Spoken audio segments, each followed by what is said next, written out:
El Señor esté con ustedes. Y con tu espíritu. Lectura del Santo Evangelio según San Juan. Gloria a ti, Señor. En aquel tiempo dijo Jesús a sus discípulos: Cuando venga el Defensor, que os enviaré desde el Padre, el Espíritu de la verdad, que procede del Padre, Él dará testimonio de mí, y también vosotros daréis testimonio, porque desde el principio estáis conmigo. Os he hablado de esto para que no tambaleéis. Os excomulgarán de la sinagoga. Más aún, llegará incluso una hora cuando el que os dé muerte pensará que da culto a Dios. Y esto lo harán porque no han conocido ni al Padre ni a mí. Os he hablado de esto para que cuando llegue la hora os acordéis de que yo os lo había dicho. Palabra del Señor. Gloria a ti, Señor Jesús. Pueden tomar asiento. Amados hermanos en nuestro Señor Jesucristo y María Santísima, nuestra Madre. Dos verdades nos recuerda el día de hoy la Sagrada Escritura. La primera, el Espíritu Santo. Y el Espíritu Santo es el que hace posible que demos testimonio de Él. Es decir, el Espíritu Santo hace posible que podamos vivir el mensaje de Jesucristo, su palabra. El Espíritu de la verdad dará testimonio de mí. Y eso nos lo dice también en el libro de los Hechos de los Apóstoles. Es uno de los pasajes emblemáticos, porque aquí subraya San Lucas cómo muchos escuchan, pero solo unos se dejan mover a esa palabra. ¿Y por qué se dejan mover? ¿Por qué algunos asienten a esa palabra y otros no? ¿Por qué? Porque es el Espíritu Santo. Es el autor de esa moción. ¿Por qué dicen sí unos? Porque han aceptado al Espíritu Santo. O el Espíritu Santo les ha empujado de alguna manera y los otros no. Aquí está, fíjense, dice que San Pablo está predicando. Ha llegado a Europa y entonces están a la orilla de un río donde se juntan gente piadosa para orar. Y entonces San Pablo empieza a trabar conversación con algunos de ellos y en medio del diálogo, fíjate lo que dice, una de ellas, que curiosamente también se llama Lidia, fíjense, está en la Biblia, vendedora de púrpura que adoraba al Dios verdadero, estaba escuchando, como todos, hasta ahí como todos estaban escuchando. Y entonces dice a continuación San Lucas, y el Señor le abrió el corazón para que aceptara lo que decía Pablo.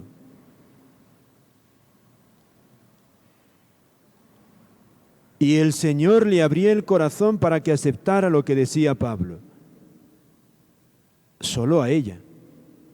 De los muchos oyentes, solamente a ella. ¿Por qué? No sabemos. Pero sí, aquí ya se destaca que no es lo mismo oír con los oídos materiales que tenemos y oír con el corazón.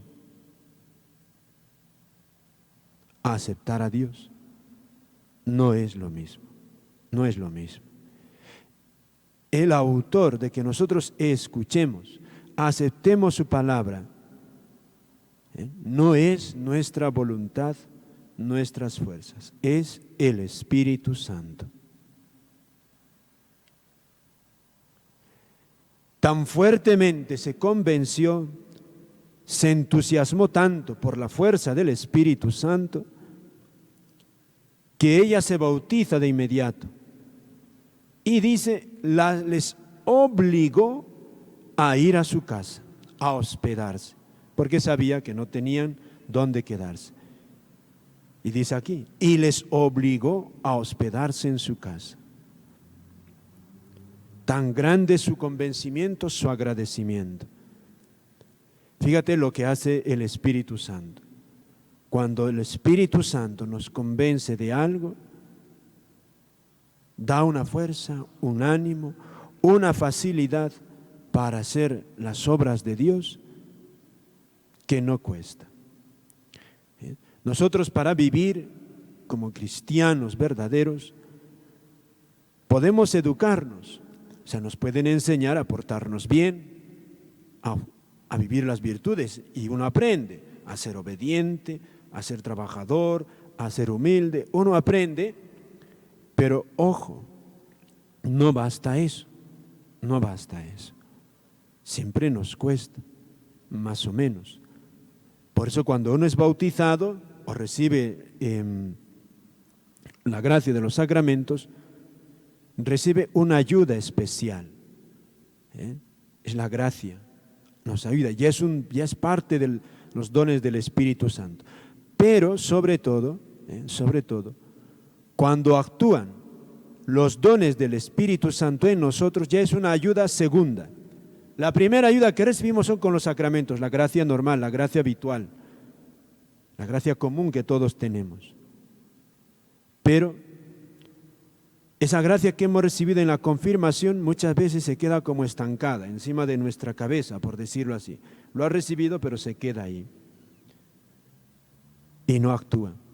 Y fíjate lo que dice aquí también Jesucristo. Cuando venga el defensor, solo cuando venga Él dará testimonio de mí y también vosotros daréis testimonio. En el momento que venga, en el momento que actúe el Espíritu Santo en ustedes, ustedes darán testimonio de mí. Pero antes no, porque no tienen esa fuerza, no tienen esa facilidad. Por eso, cuán importante es en la vida del cristiano no solamente esforzarse por vivir todas las virtudes cristianas. No basta que uno le inculque a una persona, le exhorte, le explique, le anime. No basta. Y no basta la gracia ordinaria que recibimos con la oración, los sacramentos, esas son gracias ordinarias, la gracia común. Al cristiano le hace falta los dones, que actúen los dones que hemos recibido, que estén operantes, no solamente que estén instalados, porque cuando están operantes, el Espíritu Santo hace que la vida espiritual no cueste, ninguna virtud sea difícil. Por eso aquí Jesús, cuando continúa y dice que a causa mía los excomulgarán de las sinagogas, incluso llegará la hora que cuando alguien les dé muerte, pensará que están adorando a Dios. Situaciones tan extremas a que van a estar sometidos los apóstoles y no se van a echar para atrás. ¿Por qué? Porque están siendo movidos por el Espíritu Santo. Por eso ya en estos días la iglesia se prepara a Pentecostés, a pedir al Espíritu Santo que actúe, o sea, que haga operante en nosotros los dones que ya tenemos. Ya lo tenemos, sepan. Uno que está bautizado, ha hecho su comunión, está confesado y confirmado, ya tiene los dones del Espíritu Santo. Pero muchas veces los tenemos bien enterrados o inactivos. Y aquí la Sagrada Escritura nos está animando a suplicar, a pedir al Espíritu Santo que sea operante, que actúe, porque si no, nunca llegaremos a ser verdaderos cristianos. Nunca llegaremos a ser santos. Si los dones del Espíritu Santo no actúan en nosotros de manera actual, no se puede llegar a la santidad, porque con nuestras fuerzas somos nulidad para la santidad. Con la gracia ordinaria se puede poco. Se necesita que los dones del Espíritu Santo actúen de veras, como este caso típico de Lidia, esta mujer que acoge a San Pablo. Le abrió el corazón, fíjate, le abrió el corazón. Nada más, queridos hermanos. Un avisito, por favor, apaguen los celulares. Ya, los celulares no se contestan en la iglesia, es falta de respeto a las personas que están orando. Y es como señal de que tampoco sabemos dónde estamos. Estamos en la casa de Dios, y es casa para orar, ¿no? Venimos a hablar con el Señor, a pedirle, y que alguien interrumpa no está bien. ¿Ve? Amén.